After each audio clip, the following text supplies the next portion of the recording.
Hello, everyone, and thank you for joining us today. My name is Andrea Aguilar, and I'm glad you could attend today's presentation, Taxes in America, a Roadmap for Immigrants. We know that navigating the U.S. tax system can feel overwhelming, so we wanted to do this presentation to help you get clarity, practical guidance, and helpful resources to support you in understanding your responsibilities as a taxpayer in the United States. But before I begin, I just want to make sure that you understand that this presentation is provided to you for educational purposes only. If you want someone to analyze your situation, please give us a call or reach out to your CPA, someone who really knows about these rules to assist you. But don't make decisions just based on this presentation, okay? So, Taxes in America, a Roadmap for Immigrants. Something that you need to understand very clearly is that immigration laws deal with who can enter in this country and who can stay here and work in this country, in the US. Tax laws govern how individuals and businesses are taxed, okay? So very important. The main type of taxes that we're gonna discuss today are estate taxes, income taxes, and gift taxes. Income taxes, I think many of you know, if you're earning money every year, you have to report that income, you have to pay taxes. Estate taxes, they are called transfer taxes together with gift taxes because they are applied whenever we're transferring property. Estate taxes apply when you're transferring property as a result of a death. Somebody just died and they were transferring property, and we may be subject to taxes when that situation occurs. Similarly, if somebody is making a gift, is transferring property, is making a gratuitous transfer, then we may be subject to gift taxes or reporting obligations. Now, when we talk about income taxes, we need to understand who is a tax resident and who is a non-tax resident under the code, under the rules that we have for this particular tax. And why this is important? Well, because if you are a tax resident for income tax purposes, you will be subject to something that we call worldwide taxation, meaning you have to pay taxes for all the income that you're generating in the whole world. And on top of that, you have to report particular accounts and assets that you have outside of the US. So that's why it's important to understand who is a tax resident and who is a non-tax resident, because as opposed to a tax resident, a non-tax resident only pay taxes on income that they generated in the US. It's something that we call US source income, US wages, salaries, rental income, business profits, investment income, but generated in the US if you are a non-resident alien. But if you are a tax resident, then sorry, you have to pay taxes for everything that you're generating, and you have to report your foreign assets, okay? Of course, we don't want to kill you with taxes, and that is why the US has tax treaties with other countries that allow you to claim particular benefits, reduce tax rates, and certain rules that say that, if you're a resident of one country as opposed to the other. And of course, you have to claim these treaty benefits filing a particular form. So one thing that I want you to understand is that we have different forms that we have to complete depending on your particular circumstance. And to help you understand, this is the US person. Somebody who has assets probably in different parts of the world and has to pay taxes on any income that is generated, okay, or report foreign assets. But this is a non-resident alien. We only see what you are generating in the US. So hopefully with this graphic, you can understand the difference. Now that you know why that matters, it is important that you understand how you become a tax resident, because it's very important, right? Like the difference is here, reporting just what you generate in the US or reporting everything. So for immigrants, not for US citizens, because who is a tax resident? The definition under the rules is a US citizen. So For them, it kind of doesn't matter. But if you're an immigrant, chances are that you obtain your green card, right? So when that happens, you automatically qualify as a tax resident and you have to report worldwide. You are here, okay? But something that many people are not familiar with is the concept of substantial presence test. What does that mean? You can become a tax resident just because of your presence in the US. So we have particular rules that say that if you're physically present in the US for at least 183 days during the current year, then you satisfy this test, the substantial presence test, and you have become a tax resident, okay?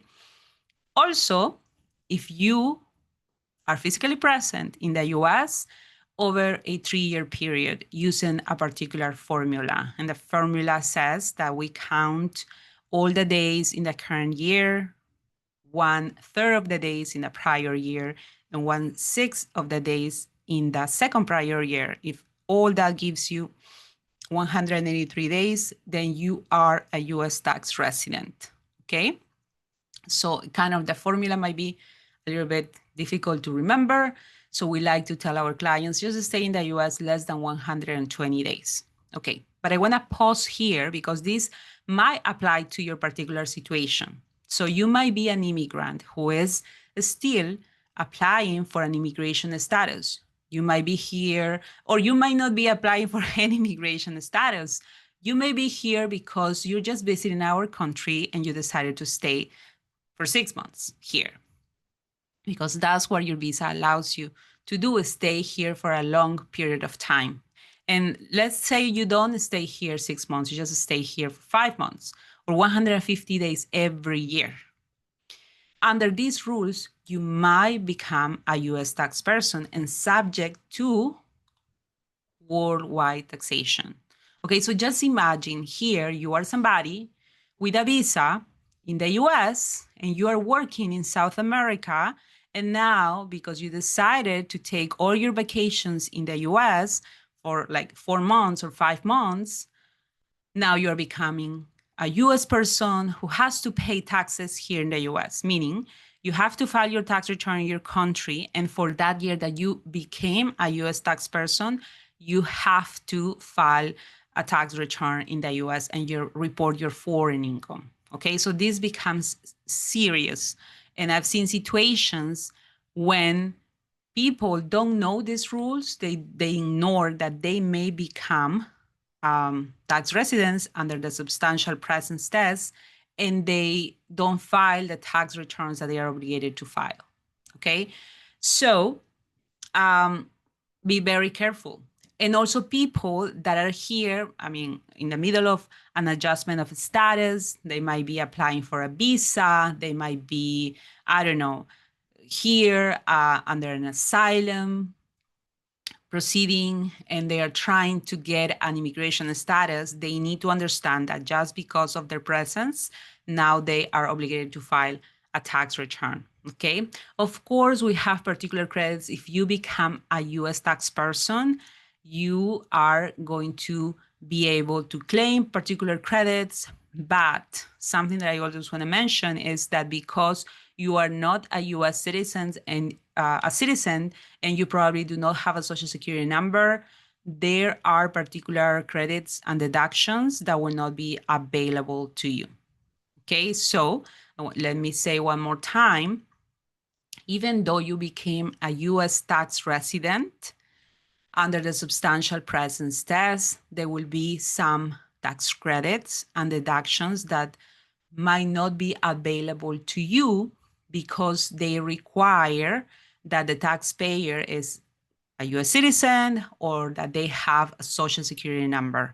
We're going to talk about how you can obtain a social security number. And if you do not have a social security number, what is it that you can use to report your taxes? Okay, so, but please keep in mind that, for example, the Earned Income Tax Credit, the Child Tax Credit, the American Opportunity Tax Credit, Lifetime Learning Credit will not be available to you if you're just a US tax person under the substantial presence test.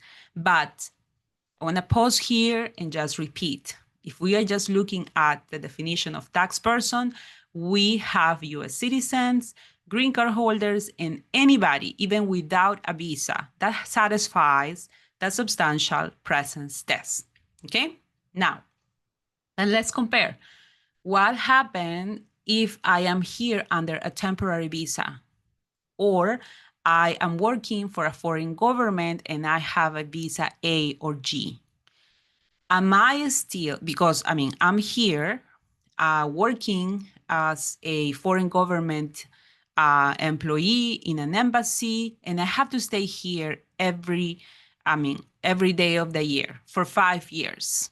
Well, those individuals will be non-resident alien because your particular visa allows you to exclude your presence. Okay, so I'm talking about foreign government related individuals, also teachers and trainees that are here with J visas or Q visas, students that are here with F visas, J, M, or Q visas, professional athletes, somebody who's here with a medical condition, they can exclude particular days. Okay, so if you, for example, you were planning on staying here for just, I don't know, 3 months, but for a particular situation, medical condition, you have to stay longer, you can exclude certain days if the medical condition arose or developed here in the country. But the point that I'm trying to make is that there are special circumstances. We don't have a clear-cut rule. We just need to look at your situation to be able to determine if you are going to pay taxes in the US as a tax resident or as a non-resident alien. Okay, so now that you have become a US resident, US tax resident, now you need to understand that you're going to pay taxes depending on your family situation. We're going to see if you are married, if you are single, if you are head of household, if you have a dependent, to impose particular taxes on you. Okay, you see that I'm showing you different tables because, for example, here, a single filer, they pay taxes and these are the tax rates: 10%, 12, 22, 24, 32, 35, 37. So up to 37% if you're making over 626,350, that would be your tax rate. But there's a formula. This illustrates kind of, the calculation of the formula, and then whatever percentage you are under, that will be calculated generally by your accountant CPA. But this is kind of table that I wanted to share with you so you could see the difference. You see that there are different thresholds, something that we call tax brackets. If you are a single filer, you are going to be subject to different tax brackets, okay? But if you are a head of household, you see you're going to pay 10% taxes if you have taxable income up to $17,000. But if you are single, you see 10% up to $11,925. So there are different tax rates. But if you are filing as married, filing separately, 10% up to $11,925. But now let's compare with married filing jointly. You have the same tax rates, 10, 12, 22, 24, but the threshold, the bracket is different. You see, you pay 10% if you're making up to $23,850. So just wanted to show you that there is a difference, and we look at your filing status. You need to get familiar with something that we call filing status. Who are you? Do you have dependents? And if that is the case, then you're going to qualify for these different tax rates, okay? So generally, those are the tax rates that will apply to you.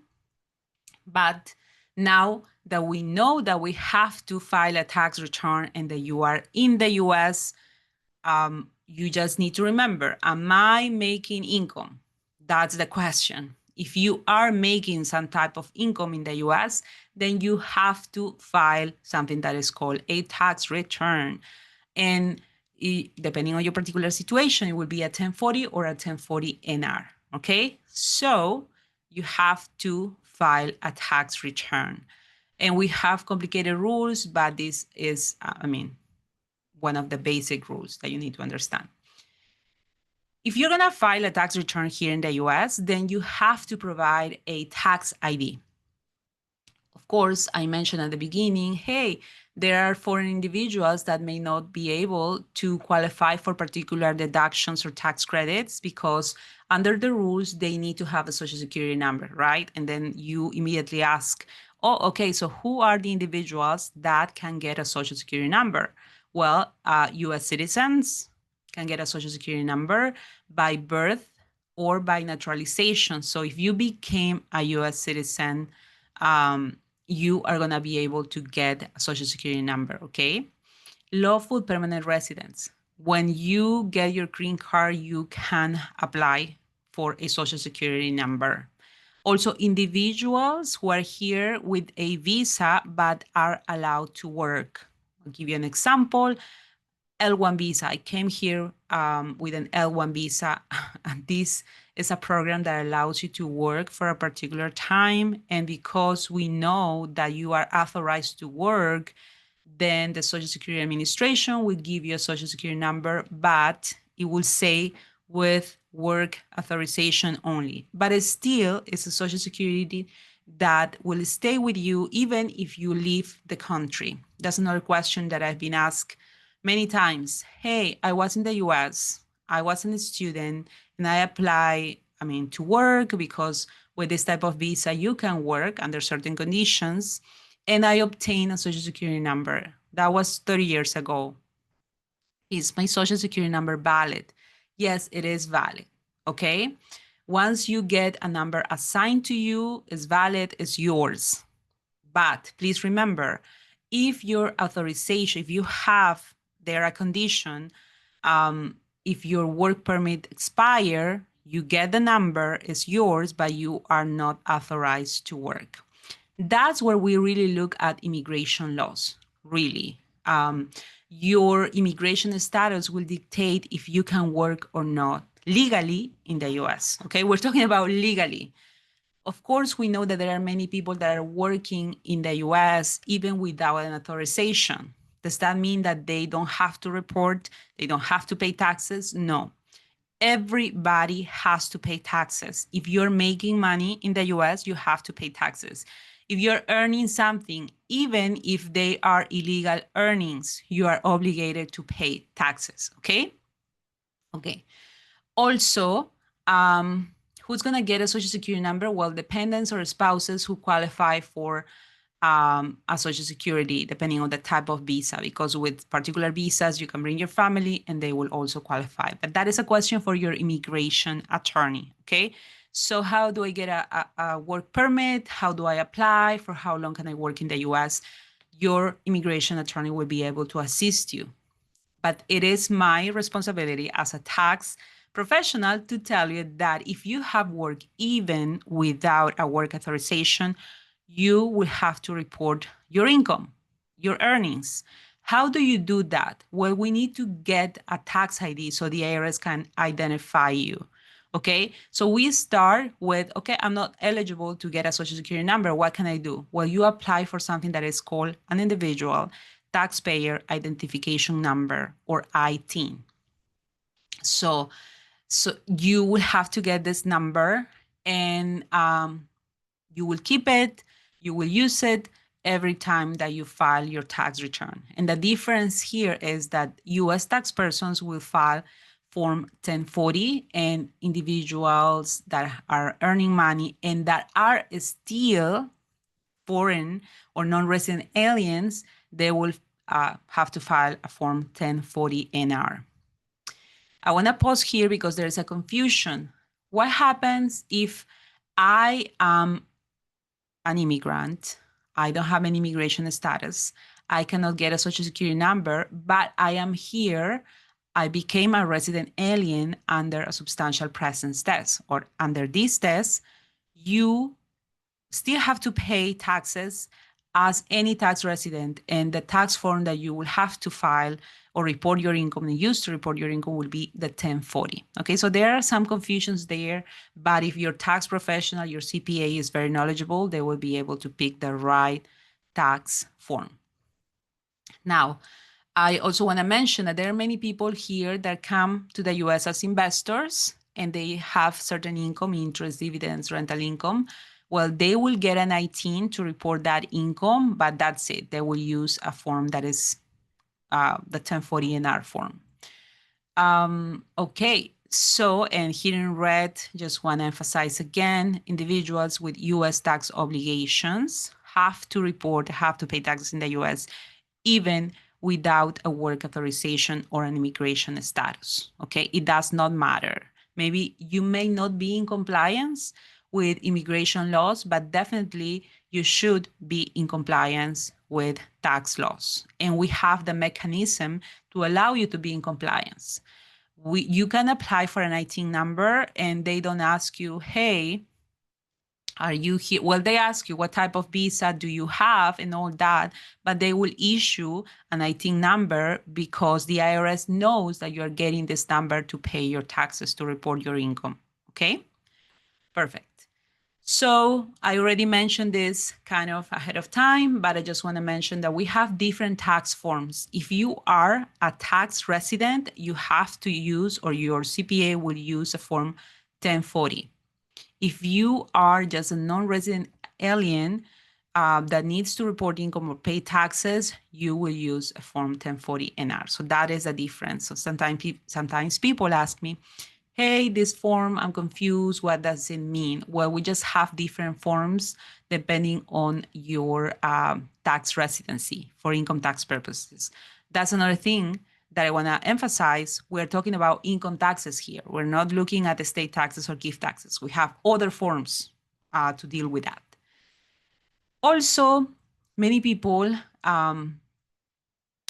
wonder, oh, what is this form W7 that somebody is asking me? Well, if somebody has to report certain income related to you, or they need to make sure that they know and understand your tax situation, they will ask you to file or complete a form W4, okay?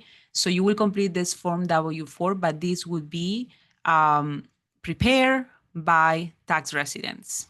Now, if you are a tax resident under the substantial presence test that needs to report an income, then you will have to complete a form W7 to apply for an individual taxpayer identification number. And there's a little process that you have to go through, complete the W7, and sometimes send the original of your passport to the IRS so they can see who you are. That's one option that nobody likes and I would not recommend, but they need to see your passport. Another way to do it, to see your passport or see that you have a valid passport, you could send a certified copy of your passport. You will go to your embassy and get that and send it together with your form W7. Because you need to show that you are a foreign individual and your passport shows that, okay?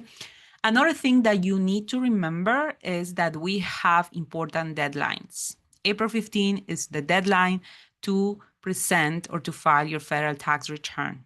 If you do not have enough time, or you couldn't gather all the information that you needed to present this tax return, then you can request an automatic extension, 6-month extension, to file your form, your individual tax return.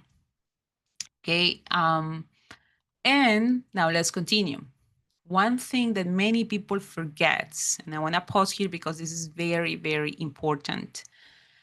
First, you need to know who you are. Are you a tax resident or you are a non-resident alien? Because I just told you that it is very important because that will dictate what kind of form you're going to file, okay? And the difference is here. Do I have to report everything if I am a US tax person, or only assets or income generated in the US? So that is the difference, okay? And if you have decided that you are a US tax person because we have analyzed your situation, maybe without a visa, without a work permit, but you are present in the US, then you have to provide certain reports to the US depending on the type of assets that you have outside of the US. Okay, so if you're an immigrant, chances are that you have a bank account in your country of origin. And if you have a bank account and you meet a particular threshold, then you have to report something that is called FinCEN Form 114 to report your foreign bank accounts. Okay, why this is important? Well, because of the penalties that come as a result of the non-compliance. If you do not report your foreign accounts, then you could potentially be subject to $10,000 of penalty. So you need to be very, very careful. Oh, okay, great. What is the threshold, Andrea? Tell me more. Well, for these foreign bank accounts, it would be $10,000 at any second of the year, okay? We just need to see if you have reached that amount, then you have to present this form, or your CPA will help you presenting this form. I don't have any accounts that reach that threshold. Well, if you have multiple accounts, then we need to combine those balances to see if you reach the threshold. In the same way, we have other forms. Form 8938, Statement of Specified Foreign Assets. Form 8833, Treaty-Based Disclosure Position. Okay, so if you are, we don't know if you're a tax resident of the US or Spain, and you know that there's a treaty, and you, under the rules of the treaty, you want to say that you're a resident, a tax resident of Spain, then we have to disclose that treaty position that you are taking, okay? So what happens if you are a US citizen or a green card holder and you are making income in another country? You are actually living in another country. Well, you have to present this particular form 2555, Foreign Earned Income Exclusion. What happens if I have a foreign company, a Sociedad Anónima in Peru, something that it will be treated as a corporation? Do I have to report that? Yes, you have to report that. You have to, or your CPA will have to file a Form 5471. The penalties would be about $10,000. And I'm just talking about penalties just that were non-willful. If we, or if the IRS decides that you didn't report this on purpose, now we're talking about huge penalties and even jail. Okay, so that is why it's very important that you understand these particular forms. If you have disregarded entities or something that can be treated as a partnership, then there will be other forms. If you receive gifts from a foreign person, then you will have to report. If you receive distributions from foreign trusts, you will have to report in these forms 3520. If you have interest in retirement accounts that can be considered trusts, then you will have to report that. So you see, this is where people get in trouble. I just had a conversation with a couple, very nice couple last week, and they were saying, hey, no, I don't know, we didn't want to report. I mean, we're confused. And I wanted to make sure that they understood.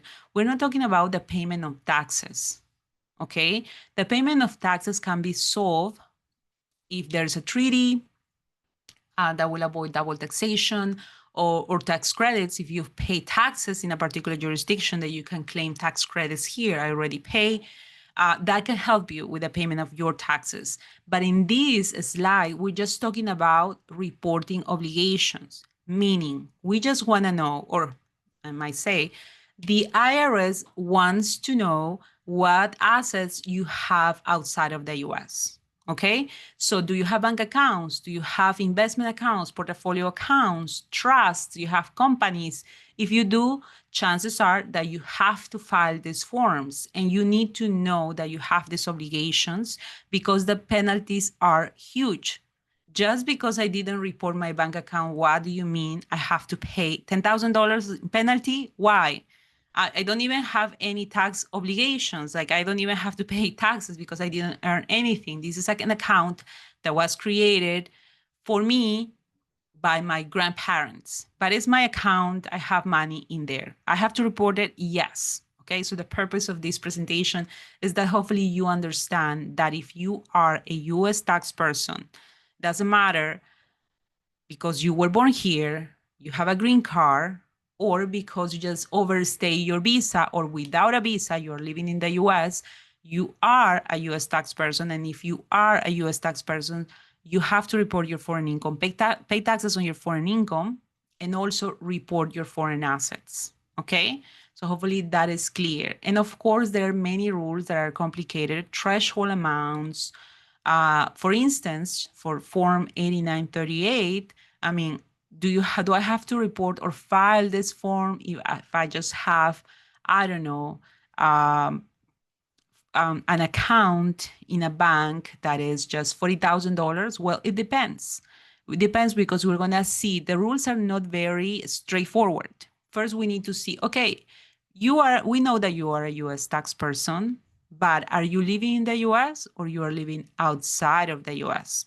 Okay, so you may have your green card and you might be living outside of the US. We have a lot of clients that are living outside of the US for many reasons.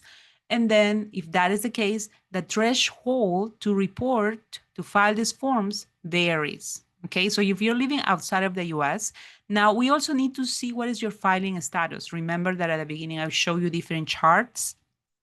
Those are very relevant because we have something that is called filing status. Are you single? Are you married? Are you filing your tax return with your spouse?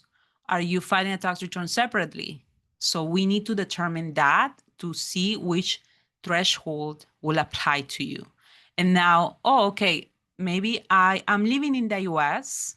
I have a foreign financial asset, meaning you have an investment account in a financial institution and it's $60,000. Okay, to tell you if you have to report, we need to see if you're married, if you're single, and also we are gonna see if, maybe your balance at the end of the year was $50,000 or your highest balance.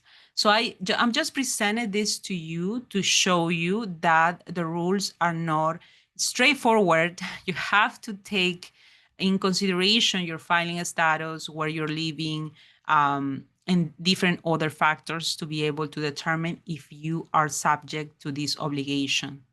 Okay. Okay, let's move on. So we have seen that many people, many immigrants don't know very clearly these rules and they are making many mistakes. Or sometimes they're tax professionals, unfortunately, because they are not very familiar with these rules. So there is a confusion, and sometimes tax professionals use 1040s when they were supposed to just use 1040 NRs because this particular individual, I don't know, didn't qualify for tax residency, or they could exclude their presence. Like students, I had somebody and I asked her, hey, I didn't report my foreign account. And I told her, oh, but you weren't a student here and you could exclude your presence for 5 years.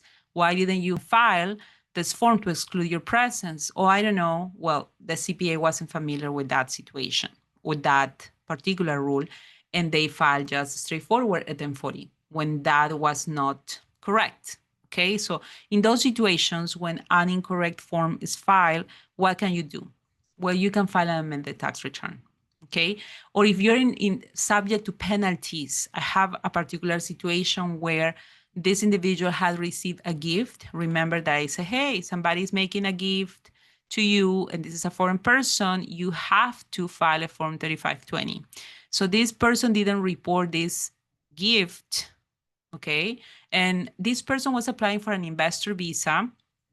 Her father gave her money to start the company, but the only way that she was considered a US tax person was her presence. She didn't have a green card. So the position that we took is that she was not a tax person. So we need to understand her presence. She understood her presence. So the tax return was filed incorrectly. So since she was not a US tax person, then she didn't have to report a foreign gift. Okay, so we have to fix the situation because she could qualify as a foreign person and as a result not be subject to penalties for not reporting this foreign gift. Okay, so I don't want to confuse you, but there is a lot of confusion regarding the tax filing obligations. Now, filing late without extensions. that is another thing that happens a lot because you're new, you are not prepared, and that can cause a lot of issues. So you need to be very, very careful, okay? Now, overlooking tax benefits, not claiming treaty benefits, like I said, not excluding days that you could exclude, because if you exclude your presence, now you're treated as a foreign individual, non-resident alien, and you don't have to report your foreign assets. So be very, very careful, okay? Now, if you are a tax person, yes, you have to report, but you also have the possibility to get tax credits, to claim these credits because you already pay taxes in another country. Okay. Social Security and Medicare taxes. Now that we know that you are a U.S. tax person, you need to know that you have to pay particular taxes. They're very common, and we're talking about Social Security, 6.2% as an employee. You pay that portion, and 6.2% is paid by your employer. So I just want to stop here because there's a difference between being an employee working for somebody else or being self-employed. And the main difference is who pay these taxes. And as you can see, your Social Security taxes being paid by you and your employer. Medicare taxes, that's another tax that it will be paid by you, 1.45%, and by your employer, 1.45%. That is if you are an employee. If you are self-employed, meaning you have your own business, you are generating your own income, please, please, please remember that you will be self-employed. And as a result, you are going to pay your Social Security taxes yourself. So self-employed, you pay both portions. The 50.3% will be paid by you, okay? So self-employed and employee, there is a difference. Now, why these taxes are very important? They are very important because you're making a contribution towards a fund that we will have when you retire, okay?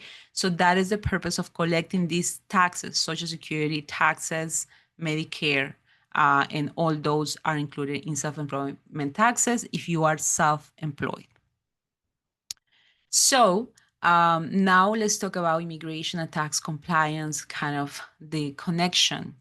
Something that you need to remember is that your tax records will be provided to the federal government. So your tax history will become part of your immigration records. And if you are going through an adjustment of a status or you're applying for an immigration visa, they will ask you, are you in compliance with your tax rules, with your tax obligations? And under penalty of perjury, you cannot lie, meaning you cannot lie because you get in trouble, you can end up in jail. You have to answer. So that is why your immigration attorney will always tell you, hey, share your tax returns. We want to see your history. We want to see if you have work, okay? There are waivers. You can ask for a waiver and tell the judge or the immigration agent, the immigration administration or process, you can show why you will work. But even if you work without a work permit, you need to show that you comply with your tax obligations, okay? So that is something that you need to keep in mind. So comply with your tax obligations because that will affect your immigration status. Now let's focus on estate and gift taxes. Everything that I talked to you about before was related to income taxes. Now let's focus on estate taxes. What is it?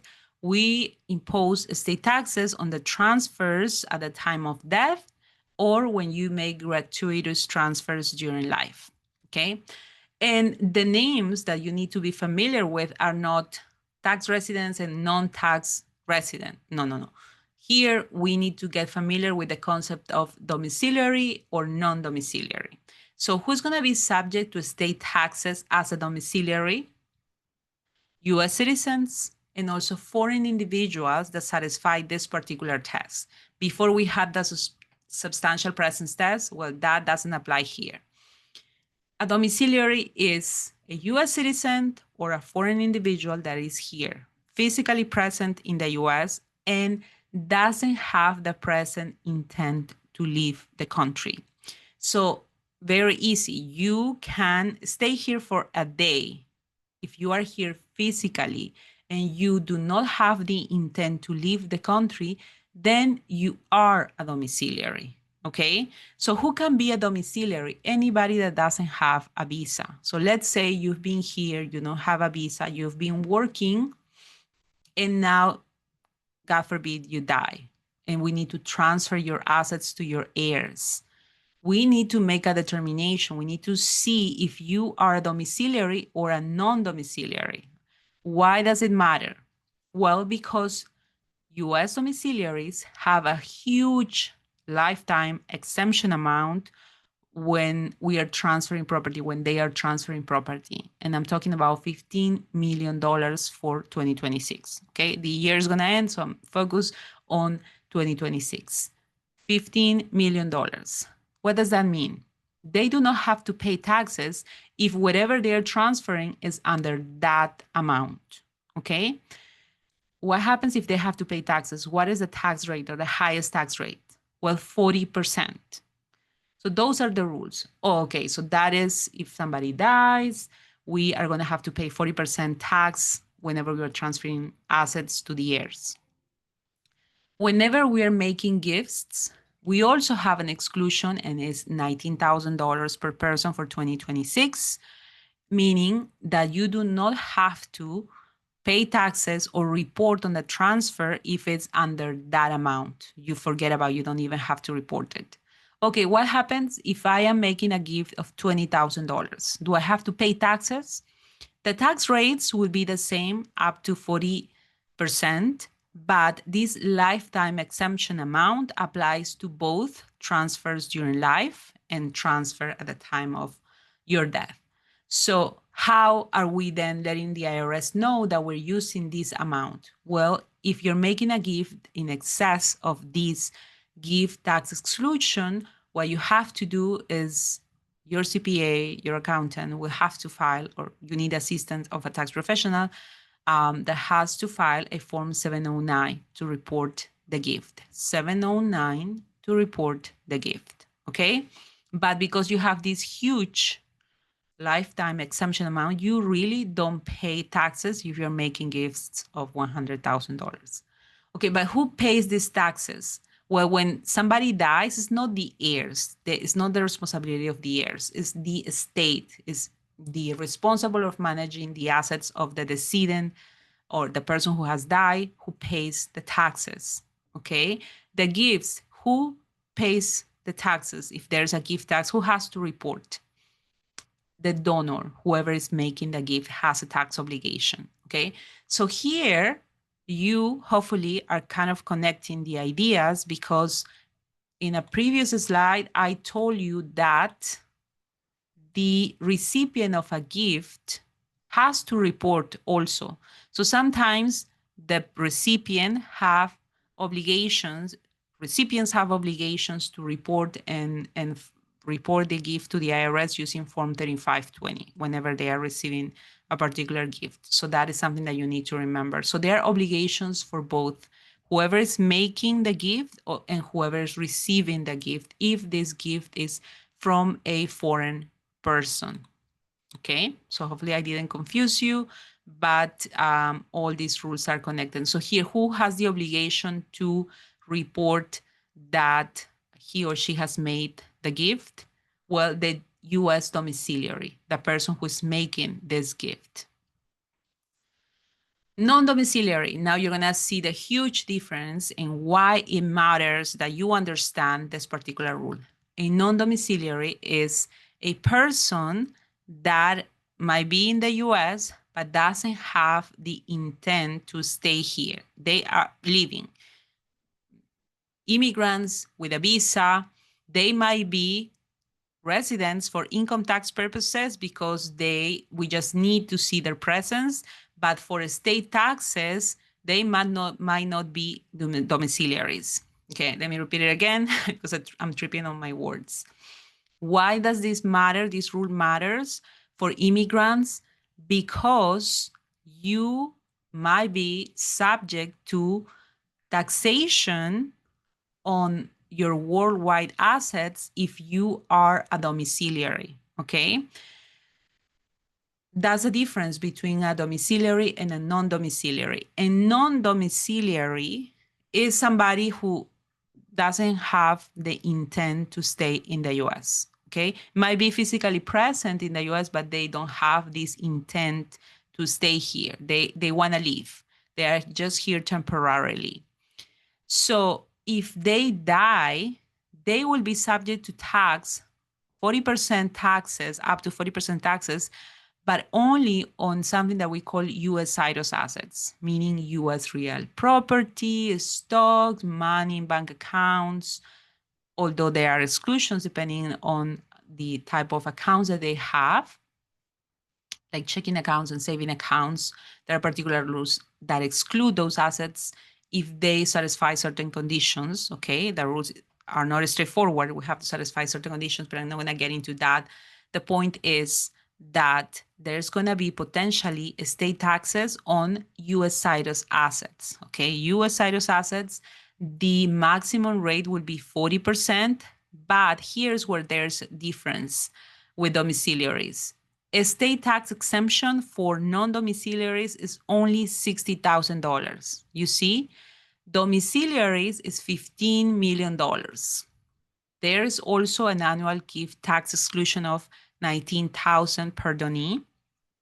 But one thing that you need to remember here is, hey, it's kind of easy to become a US domiciliary, right?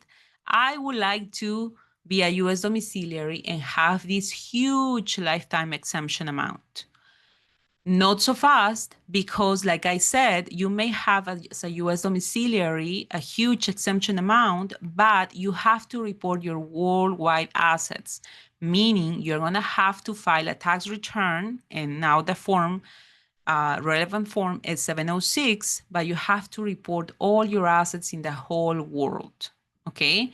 And that is something that can be complicated because you need to provide valuations of the companies and foreign assets. But these are the rules. I guess we will have to see your situation. What are your plans? Are you planning on staying in the US or not? But these are the rules. It's very different. If you are non-US domiciliaries, we look at your US Citus assets only the assets that are located in the US. We don't look at the assets that you may have in other countries if you are a non-US domiciliary, but your exemption amount is only $60,000 as opposed to $15 million. Okay, great. Hopefully you kind of you can remember that because it's very important. There is also a table for estate and gift tax rates. I said, hey, 40% is the maximum rate, but of course we have different thresholds, okay? So the taxable amount. If you're, $10,000, $60,000, what would be your estate tax rate? 24%, but this is not the effective tax rate. We have to calculate, up to $10,000 will be subject to 18% tax, okay?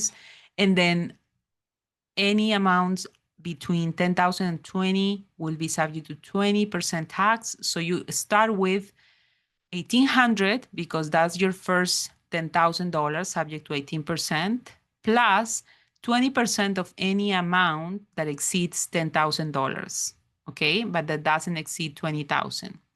Now, let's say a foreign person who dies with $50,000, what is the potential tax? Well, it will be, we said $30,000, $3,800 plus 22% of 10,000, because I said that the person died with 30,000 in the estate, 2,200 in our scenario, the potential tax would be $6,000, okay? But hey, Andrea, you said that $6,000, that there is an exemption amount. How the exemption amount affect the tax liability? Well, the exemption amount for a foreign person of $60,000 is the equivalent to a credit of $13,000. So if we are talking about a person who has assets in the U.S. valued at $50,000, then they're not gonna pay state taxes, okay? But if we are just dealing with a taxpayer, somebody, a non-domiciliary that has an apartment or the real estate, the value of the property is $500,000, then we are talking about a lot of taxes. You see here, $500,000. What will be the taxable amount for that individual? $155,800. Oh, let's use the exemption amount of $60,000, which is equivalent to a credit of $13,000. How much will this person pay in taxes? It will be $142,800. $142,800. That is the amount of taxes that a foreign person, a non-domiciliary with a $500,000 in U.S. Cyrus assets, we will have to pay. So it's a lot, and that's why foreign individuals tend to plan around this type of tax. So generally, I mean, this is an example of an individual that has been living here for some time. It's January, and now she needs to determine, oh, what is my status? So let's say Maria doesn't have a green card. She is not a U.S. citizen, but she has a visa that allows her to work. So she needs to take a look at the type of visa that she has. She can be under an L visa because she's allowed to work in the US, but probably she entered the country in December, so she doesn't meet the substantial presence test. So for that year, she might be able to file a Form 1040 as a foreign person. So that's why we said we start analyzing your situation and trying to determine if you are a US tax person or a non-US tax person for income tax purposes. And if you are, then you file a Form 1040. Also, around February, your employers will start giving you a Form and W form because you will have to attach these forms to your tax return. So that is very, very important. Okay, so then you probably will hire a professional to do your tax return. Don't forget to claim certain credits.